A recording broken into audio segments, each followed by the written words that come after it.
ETF index mutual funds నేర్చుకుని stock మార్కెట్లో రాణించాలనుకుంటున్నారా? వెంటనే ఈ నెంబర్కి కాల్ చేయండి.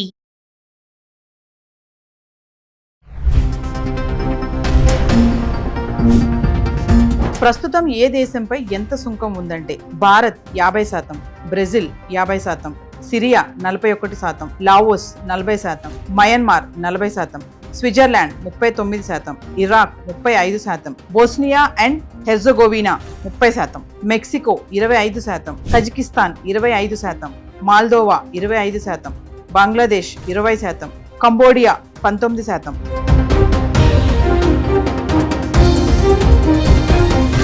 నమస్తే, welcome back to Suman TV.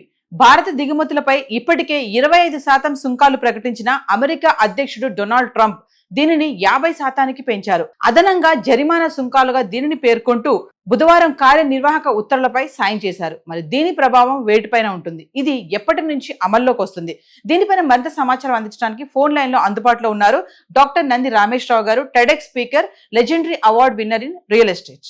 Sir నమస్తే. సార్ నమస్తే సార్, మరి ఇప్పుడు డొనాల్డ్ ట్రంప్ ఏదైతే గతంలో 20% సుంకం ప్రకటించారో మరి ఇప్పుడు 50% సుంకాన్ని అయితే ప్రకటించేశారు సార్. మరి ఇది ఏంటి, భారత్ పైన ట్రంప్ ఉన్నటువంటి అక్కస్ అనుకోవాలా, ఫ్రస్ట్రేషన్ అనుకోవాలా? ఒక్కసారి దీని గురించి వివరాల్లోకి వెళ్తే సార్. తెలుగు సినిమాల్లో అల్లు రామలింగే రాయగోపాల్ తెలుగు కమ్యూనిటీస్ ఉన్నారు. వాళ్ళిద్దరు బయటకు బాగానే ఉంటారు కానీ లోన్ జరుగుతుంది. అది ఎందుకు చెప్తున్నానంటే, ట్రంప్ ప్రెసిడెంట్ అయిన దగ్గర నుండి కూడా ఆయన ఎప్పుడు కూడా ఇండియాకి వెగినెస్ గా ఉన్నాడు. ఎందుకంటే India super power development super fast గా వెళ్తుంది. ఇండియా, చైనా ఇవన్నీ కూడా థ్రెట్ దిగు. So they don't want India to grow. ఇండియాని ఏ విధంగా ట్రబుల్ చేయాలి అనేది ఇక్కడ ఈ యాక్షన్ లో కనిపిస్తుంది. ఫర్ ఎగ్జాంపుల్, ఇప్పుడు మనకి 25% ఆల్రెడీ విధించాడు. ఇంకా ఆగస్టు నుండి మరొక 20% పెంచాలంటారు, అంటే 50%. 50% పెంచితే ప్రజలు ఎలాగా కొనుక్కుంటారు ఐటమ్స్ ని? ఇప్పుడైతే ప్రస్తుతానికి cloth industries, aquaculture, leather industries మీద మాత్రం వేసాడు. ఫ్యూచర్ లో అయితే మాత్రం మిగతా కూడా ఇప్పుడైతే యాజ్ ఆఫ్ నో డ్రగ్స్ గానీ, పెట్రోల్ గానీ, క్రూడ్ ఆయిల్ గానీ, కోల్ గానీ, ఎలక్ట్రిసిటీ గానీ, సెమీ కండక్టర్స్ గానీ, ప్యానల్ బోర్డ్స్ గానీ, స్మార్ట్ ఫోన్స్ గానీ, సర్క్యూట్ బోర్డ్స్ గానీ, ఇవన్నిట్లో కూడా వేయలేదు. అది ఇంకా భారత్ ఆల్మోస్ట్ $86 బిలియన్ బిజినెస్ చేస్తుంది అమెరికాతో. $86 బిలియన్ అంటే చాలా పెద్ద అమౌంట్.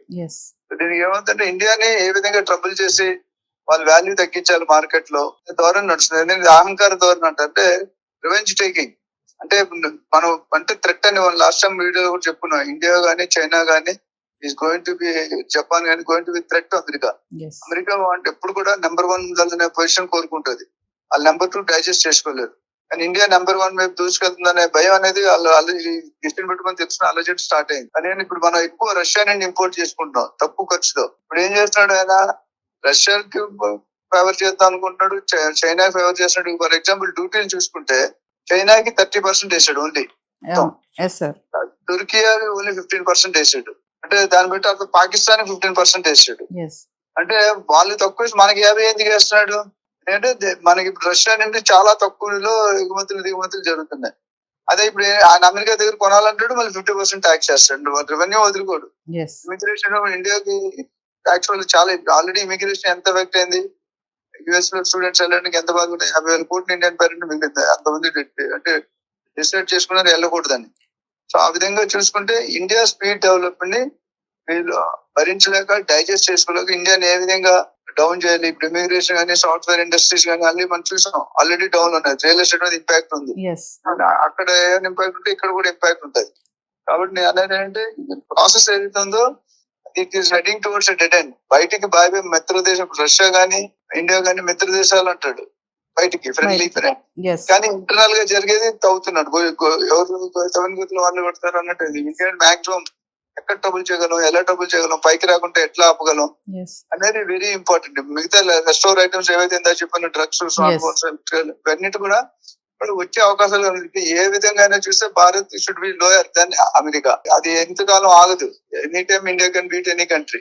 అంటే సార్ ఇప్పుడు 25% దాన్ని అదనపు పెనాల్టీ టారిఫ్ అని అనుకోవచ్చు అంటారా సార్? అదనపు, ఎందుకంటే 25 ఆల్రెడీ నియమించాడు. నెక్స్ట్ మంత్ ఇంకో ముందు 1 month అడ్వాన్స్ నోటీస్ ఇచ్చాడు. సో నిన్న రాత్రి అయిన దీంట్లో ఏదో డేట్ పెట్టి, ఆ డేట్ అండి 25+20 50%. ఇది కాకుండా మామూలు డ్యూటీలు ఉంటూనే ఉండేది. సో ఇవన్నీ చూసుకుంటే it's not good sign for relationship, bilateral relationship అంటే కంట్రీ టు కంట్రీ మంచి సంబంధాలు పెట్టుకోవాలి, కానీ వాళ్ళు ఇబ్బంది పెట్టి ధోరణిలో ఉంది. దీని ప్రభావం ఇమీడియట్ గా వీటిపైన పడుతుంది అంటే అవి ఏమేమి ఉంటాయి సార్ రంగాలు? ఇప్పుడు ఇమీడియట్ గా ఎంపాక్ట్ పడింది, క్లాత్ ఇండస్ట్రీస్ పడుతుంది, అక్వాకల్చర్ పడుతుంది, లెదర్ ఇండస్ట్రీస్ పడుతుంది, little bit on real estate ఉంటుంది, ఎంప్లాయ్మెంట్ మీద ఉంటుంది. ఇవన్నీ కూడా ప్రస్తుతం కన్ఫర్మ్ చేస్తాడు ఆయన. అంటే చాలా మంది ఏమంటారంటే అనుచితం, అన్యాయం. అంటే ట్యాక్స్ చేయడం అనేది అనుచితం, అన్యాయంగా భావించవచ్చు. ఎందుకంటే 50% ట్యాక్స్ ప్లస్ ఎదర్ ట్యాక్స్ ఉంటే 60-70% అయిపోవడం చాలా తప్పు. అది ఏ ప్రొడక్ట్ అయినా 1000 రూపాయలు కొంటే దాన్ని 2000 కొంటారా మీరు? కొనుక్కోలేము. దానికి అనుకూలంగా మన ఇండియా వాళ్ళు కూడా రియాక్ట్ అవ్వాలి. ఎక్స్టర్నల్ అఫైర్ మినిస్టర్ కూడా దీని మీద డిస్కషన్ జరుగుతున్నాయి. So we have to wait and see in future ఏం చేయగలుగుతారు. ఎందుకంటే ఇంపోర్ట్స్ ఎక్స్పోర్ట్ అనేది కొన్ని ఆపలేమండి, మన దగ్గర ఉండు కొన్ని ఐటమ్స్. అందుకని ఇప్పుడు ఏం చేస్తారంటే క్రూడ్ ఆయిల్ ఇవన్నీ ఇప్పుడు వదిలే పెట్రోల్ కానీ, క్రూడ్ ఆయిల్ కానీ, ఎలక్ట్రికల్ ప్యానల్ బోర్డ్స్ కానీ, సెమీ కండక్టర్స్ కానీ, ఇవన్నీ కూడా ఇంపార్టెంట్ పరికరాలు. అంటే అవి లేకుండా మనం ఫోన్ లేకుండా ఎంతమంది ఉంటారని ఇండియాలో? భార్య లేకుండా ఉంటున్నారు, భర్త లేకుండా ఉంటున్నారు, ఫోన్ లేకుండా ఉండట్లేదు. అప్పుడు వెహికల్ ఉండేది, కారు బైక్ లేకుండా. ఇప్పుడు అలా కాదు, మొబైల్ లేకపోతే ఏది లేకపోయినా మొబైల్ కంపల్సరీ. మొబైల్ లేకపోతే ఏదో పోయినట్టు, ఫిజికల్లీ హ్యాండిక్యాప్డ్ అని ఫీల్ అవుతున్నారు. ఆన్ అండ్ యావరేజ్ సర్ఫింగ్ అనేది మినిమం అయితే 6 to 8 hours పడుతుంది. సర్ఫింగ్ అంటే బ్రౌజింగ్ లో people are you media YouTube కానీ లేదా గూగుల్ కానీ వాట్ ఎవర్ సెర్చ్ కోసం 6 to 7 అంటే 1/4 of the day దాని మీద స్పెండ్ చేస్తారు యావరేజ్ ఇండియన్. ఎలక్ట్రానిక్స్ ఉపయోగం అనేది మన దేశంలో ఎక్కువ అనుకోండి. మొబైల్స్ ఇది కూరగాయలు అమ్ముకునేవాడికి, కాకులకి అందరికీ ఉంటాయి ఫోన్లు. ఫ్యామిలీలో 2-3 ఫోన్లు ఉంటాయి, 2-3 ఫోన్లు ఉంటాయి, ఐఫోన్, సామ్సంగ్, రకరకాల ఫోన్లు. $86 billion అంటే ఎంత పెద్ద బిజినెస్. దాని మీద ఎఫెక్ట్ అవుతుంది.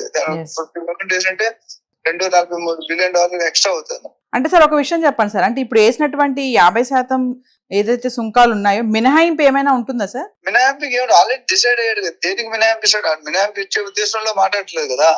Is encouraging China. అంటే ఇప్పుడు ఇక్కడ ఒక పాయింట్ నా పర్సనల్ ఒపీనియన్ అంటే, ఎవరైతే వాడి చెప్పు చేతుల్లో ఉన్నారో వాడికి ఫేవర్ గా చేస్తున్నాడు, ఎవడైతే వాడికి ఎగ్నెస్ట్ గా థ్రెట్ ఉన్నాడో వాడిని పెనాల్టీ చేస్తున్నాడు. ఇప్పుడు పాకిస్తాన్ 15% ఏంటంటే మన 50 వాళ్ళ పక్కనే ఉంటుంది, పాకిస్తాన్ మన పక్కనే. So that means very clear indication ఏంటంటే వాళ్ళు వాడు చెప్పిన మాట విని కూర్చోమంటే కూర్చొని, లేకమంటే లేచిన వాళ్ళకి సపోర్ట్ చేస్తున్నాడు. ఎవడైతే రివర్స్ నాలెడ్జ్ ఉంటే క్వశ్చన్ చేస్తున్నాడు వాడిని వేసేస్తున్నాడు. సో ఓవరాల్ గా పాజిటివ్నెస్ కి ఇది కరెక్ట్ కాదు. Is going in dead end. అంటే ఇది రోడ్డు డెడ్ ఎండ్ ఉంటుంది, రోడ్ ఉంటుంది, లెఫ్ట్ ఉండదు, రైట్ ఉండదు. టీ జంక్షన్ నుంచి డెడ్ ఎండ్ అయిపోయి అక్కడ ఆగిపోతుంది బండి. అంటే is trying to spoil the relationship between India and US. మనకు మిగతా కంట్రీలు రష్యాతో మంచి సంబంధం ఉంది, బయోలెటరల్ రిలేషన్ చాలా మంచిది. రష్యా సపోర్టింగ్ డిఫెన్స్ ఐటమ్స్ కానీ. అంటే బ్లాక్ మెయిల్ చేస్తున్నాడు. రాహుల్ గాంధీ గారు ఆల్రెడీ అన్నారు America is blackmailing India అని. అంటే బ్లాక్ మెయిల్ అని తెలుసు కదా మీకు, అంటే భయపెట్టడం డైరెక్ట్ గా. ఇవి చదవకపోతే నీకు ఇప్పుడు ఇంకేమంటాడంటే ఇది కాదు, ఆల్మోస్ట్ నేను కావాలంటే 75% చేస్తాను, 100% చేస్తాడు అనే ఇండికేషన్ అయితే ఇస్తున్నాడు. ఎలాంటి అర్థం కాదు ఆరంభం అన్నట్టు సామెత ఉంది కదా. జస్ట్ టార్చర్ అనేది మనం స్టార్ట్ అయింది. నెక్స్ట్ 6 నెలలు ఎట్లా ఉంటుంది అనేది nobody nose. So finally sir, మరి 25% పెంచిన సుంకాన్ని ఇమీడియట్ దాన్ని 50% పెంచడం జరిగింది, మనం చూస్తున్నాము. ఒక్కసారి ఫైనల్ గా ఏం చెప్తారు సార్ దీనిపైన? అదే చెప్తాను కదా, అనుచితం, అన్యాయం డిసిషన్స్ తీసుకుంటున్నాడు. ఇండియాని పైకి రాకుండా చూడాలి. బయటికి హలో బ్రదర్ చైర్లు అవుతాడు, కుర్చీలు అవుతాడు, కూర్చోబెడతాడు, భుజాల మీద చేరు. కానీ ఫైనల్ గా జరిగేదంటే తెల్లగా కనిపించే పాలు కాదు, నల్లగా కనిపించే నీళ్ళు కాదు అంటాం కదా. బయటకు కనిపించే నవ్వు వేరు, లోన జరిగే నవ్వు వేరు. So it's not a good sign. But they have to ఆలోచించాలి. ట్రంప్ గారు కూడా ఆలోచించి మంచి నిర్ణయాలు తీసుకుంటే ఇద్దరు 2 కంట్రీస్ పెరుగుతాయి కదా. America is already is big boss for every country, every state. నేను చెప్పాను, అక్కడ ట్రంప్ గారు తగ్గితే ఇక్కడ మోడీ గారు తగ్గుతారు, మోడీ గారు తగ్గితే రేవంత్ రెడ్డి గారు తగ్గుతారు, మిగతా సీఎంలు కూడా తగ్గుతారు. ఆ దగ్గర కరెక్ట్ ఉంటే నెగిటివ్ ఉంటే negative. Financial impact already restaurant వైపు వెళ్తున్నాం మనం. వేలు లక్షల జాబులు తీసేస్తున్నారు. ప్రాసెస్ టైట్, ఇమిగ్రేషన్ టైట్ చేశారు, బర్త్ తీసేస్తా అంటారు. అంటే ఒకటేంటి, నేను ఎగ్జిక్యూటివ్ ఆర్డర్ సైన్ చేసిన దాని డిస్కషన్ అయితే జరుగుతుంది. India is also giving a tough competition, ఇవ్వాలి కూడా. సో ఓవరాల్ గా it's not a good sign for both the countries. ఎందుకంటే ఇండియా అనేది developing country, America is already developed country. Developed country ఎప్పుడు డెవలపింగ్ పైకి లాగాలి. కానీ ఇప్పుడు నేను చెప్తుంటాను, మనం ఎక్కడైనా ఆఫీస్ లో చదువుతున్న ఆఫీస్ లో మీటింగ్ పెడితే బాస్ అనేవాడు అసిస్టెంట్ బాస్ లెవెల్ తేవాలనుకుంటాడు. కానీ అసిస్టెంట్ అనేది బాస్ ఆ లెవెల్ తెచ్చుకోవాలి. ఎందుకు చెప్తాంటే ట్రంప్ ఆ లెవెల్ తెచ్చుకోకుండా కింద రిలేటెడ్ డెసిషన్లు ఉన్నాయి. అది కరెక్ట్ కాదు. Very serious affair, serious matter. Thank you sir. Thank you.